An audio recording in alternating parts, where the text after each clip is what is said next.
We picked Assassin's Creed Unity because we find it really interesting that there's this relationship between a city we can visit now and a historic city and the differences between them. We were interested in how Unity opens up the city in a new way to players. Rather than just experiencing things from the street, being able to really kind of navigate across the buildings, the rooftops, the facade, interacting with architecture in a different way.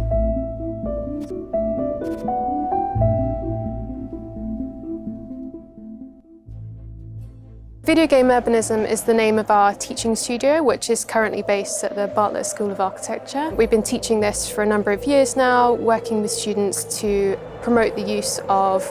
game engine technology as an architectural method for design. Ubisoft approached us to reinterpret one of their games in any way we'd like to, so we responded thinking that as architects it would be really fun to try and make an architectural model, a maquette of a dynamic video game space and to explore what possibilities that might offer us. As architects we're trained to see buildings in a particular way, but a game like Assassin's Creed Unity lets us break that and see the city in a new light. And we're standing here today in the Bourse de Commerce, which is obviously the highlight of the model here.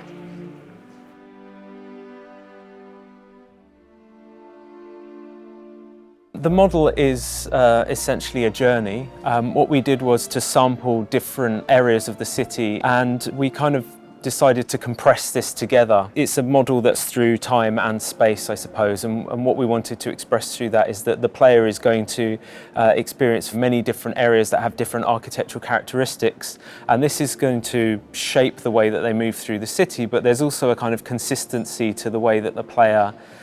disrupts the architecture of the city. The different colour codes represent different forms of movement. So we have from running to jumping to climbing, and really just expressing the different kind of choreography that Arno takes across the rooftops and what relationship he has with the buildings themselves and being able to kind of navigate through them in this way. So we go from the riverside through to the old kind of medieval areas of the city where the buildings are much smaller and irregular, through to the larger kind of boulevards and all the way up to the Bourse de Commerce at the end.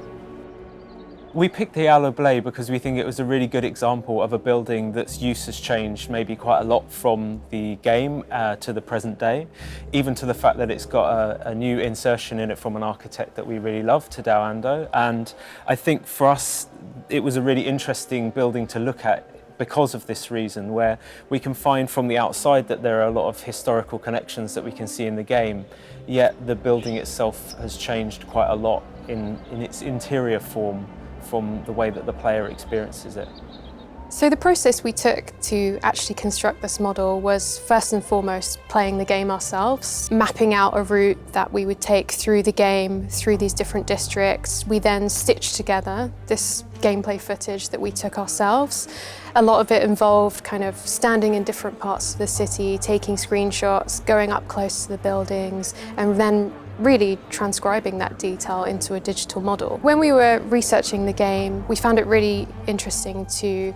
read some of the interviews and some of the material from the developers as to how they approach the design of the architecture, from things like copyright of certain elements to the different ways that procedural techniques were used to generate this kind of differentiation within the typologies. So learning about that and hearing that, you know, you're facing kind of interesting sort of real virtual problems, you know, we also face as architects sometimes, was a really interesting insight. So we think that there's an important relationship between architecture, urbanism and video games. Firstly, that architecture and urbanism let us understand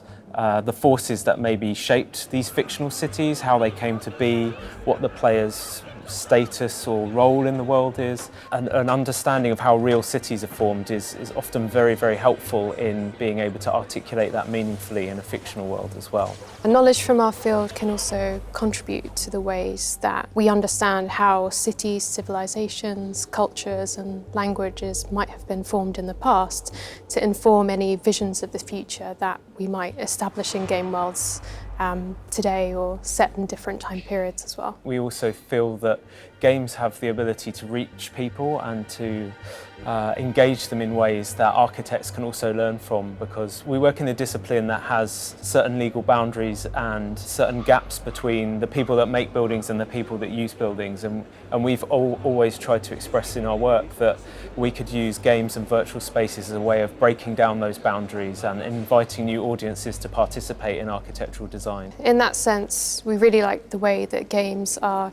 totally kind of user-centric spaces, which is definitely something architecture can learn from. We've been gamers since we were young. I think it's something that we grew up playing video games and being transported to these amazing worlds, and I think that really informed in some way our decision to become architects, because we've always been really interested by spaces and the things that people do in spaces and their relationship to people and their lives, and I think games was something that from a young age allowed us to kind of explore those conditions. I think through our books, Video Game Atlas, Mapping Interactive Worlds, we became different kind of players. So the games that we were very used to playing, we played them in very different ways. So breaking worlds, venturing to their edges, and it's exposed us to different perspectives from the games that we were kind of quite used to, and yeah, interpreting them in quite unusual ways.